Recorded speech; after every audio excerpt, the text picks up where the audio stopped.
বন্ধুরা, তোমরা কেমন আছো? আজ তোমাদের সঙ্গে শেয়ার করব খুব সহজে তৈরি করা যায় বাড়িতে সেই ফিরনি, যেটা খেলে আর কোনো মিষ্টি খেতে ইচ্ছা করবে না। তাহলে চলো শুরু করি, তোমরা দেখতে থাকো। আমি একটা স্টিলের ডেকচি নিয়েছি, গ্যাসের উপর চাপিয়ে দিয়েছি, দিয়ে গরুর দুধ 1 সের দুধ আমি জাল দিয়ে রেখেছিলাম, ডেকচিটায় ঢেলে দিলাম। দিয়ে আমি গ্যাসটা ধরিয়ে দিচ্ছি, দুধটা আবারও ভালো করে জাল দিয়ে ঘন করে নেওয়ার জন্যে। আর এদিকে আমি ভিজিয়ে রেখেছিলাম 4 চামচের 3 চামচ গোবিন্দভোগ চাল। দেখো, চালটা আমি একপাশে রেখে দিয়েছি।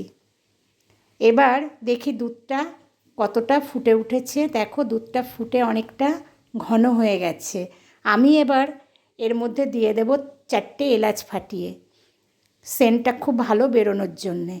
এবার এইভাবে আমি দুধটাকে ভালো করে জাল করতে দিলাম। এদিকে একটা মিক্সিং জার নিয়ে ভেজানো চালটাকে একটু পেস্ট করে নেব। একেবারে পেস্ট করব না, একটু খিচ থাকবে সেরকমভাবে পেস্ট করব। দেখো, আমার চালটা পেস্ট করে নেওয়া হয়ে গেছে, এরকম থাকবে, একেবারে পেস্ট হয়নি। এবার দুধটাকে আমি জ্বালিয়ে অনেকটা ঘন করে নিয়েছি। দেখো, বেশ সুন্দর ঘন হয়ে গেছে দুধটা। এবার আমি এর মধ্যে পেস্ট করে রাখা গোবিন্দভোগ চালটা দিয়ে দিলাম। দিয়ে এটাকে আমি ভালো করে আবারও বেশ সুন্দর করে ফুটতে দেব, বেশ আরও অনেকটা ঘন করে নেব।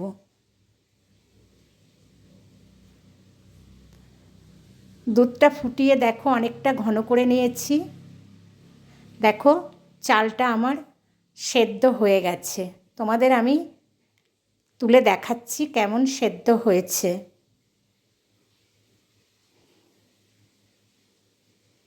দেখো বন্ধুরা, চালটা বেশ সেদ্ধ হয়ে গেছে, একদম গলে গেছে আর অনেকটা ঘন হয়ে গেছে। এবার আমি এর মধ্যে এই বাটির প্রায় 1 বাটি চিনি দিয়ে দিলাম। দিয়ে এটাকে আবারও আমি ভালো করে জাল করে নেব। আমি এবার এই এলাচ দানাগুলো দুধের থেকে তুলে নেব।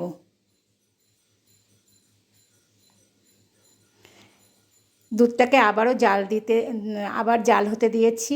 এদিকে আমি কিছুটা ক্রিম তুলে রেখেছিলাম, এই ছোটো বাটির 1 বাটি। এটাকে আমি একটু ভালো করে ফেটিয়ে নেব।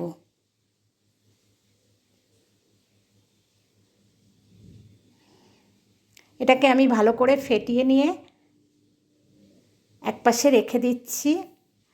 আর এদিকে দেখব দুধটা কতটা ফুটে ঘন হয়েছে।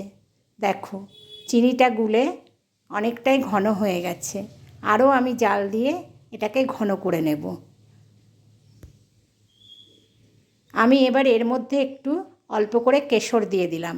এতে কি হবে, গন্ধটা বেশ ভালো বেরোবে, কালারটাও ভালো আসবে। দুধটাকে ভালো করে এভাবে আবারও ফুটিয়ে নেব।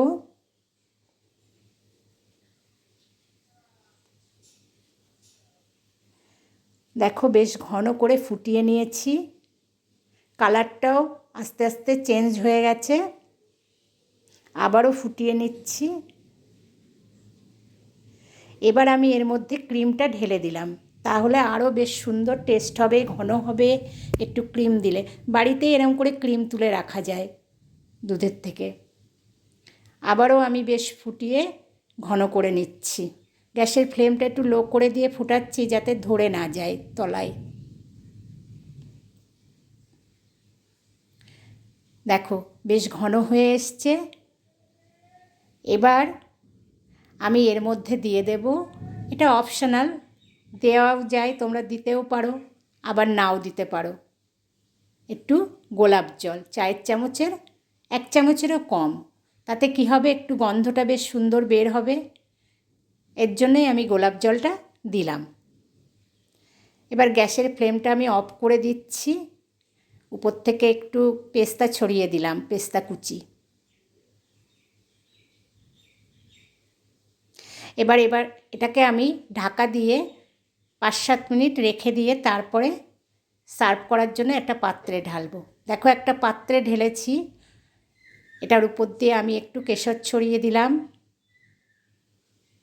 আবারও একটু পেস্তা কুচি ছড়িয়ে দিচ্ছি। দেখো, এটা রুটি, লুচি, পরোটা এছাড়া শুধু যেভাবে খাবে অন্য মিষ্টির থেকে অন্যরকম খেতে লাগবে। এটা অসাধারণ খেতে হয়।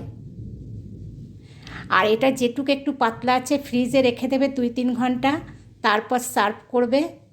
সবাই খেয়ে খুব ভালো বলবে। আর যদি বন্ধুরা ভালো লেগে থাকে তাহলে একটু লাইক, শেয়ার, কমেন্ট করো আর একটু সাবস্ক্রাইব করো।